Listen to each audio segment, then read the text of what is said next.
حضرات، ایک مومنین کی خدمت میں اپیل کی جا رہی ہے کہ 1 دسمبر کو ایک کینڈل مارچ کا اہتمام کیا گیا ہے، جو شام 7 بجے آنند کولی واڑہ سے نکل کر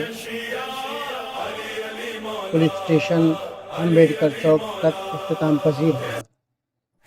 یہ کینڈل مارچ کا اہتمام اس لیے کیا گیا ہے کہ ہم پارا چنار کے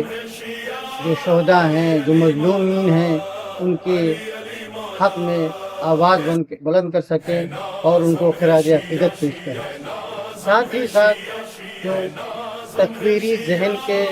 جو گروہ ہیں پاکستان میں جو سرگرم ہیں، ان کے خلاف ایک احتجاجی آواز بلند کریں اور عوام تک پہنچائیں کہ کس طرح سے لوگ وہاں ظلم و بربریت کر کے مظلوموں اور بچوں عورتوں کے ساتھ ظلم اور بربریت کا ننگا ناچ کرتے ہیں۔ لہٰذا آپ تمام مومنین سے گزارش ہے کہ وقت کی پابندی کے ساتھ وہاں پر تشریف لائیں اور اس کینڈل مارچ کے جلوس میں ساتھ دے کر مظلوموں کے حق میں آواز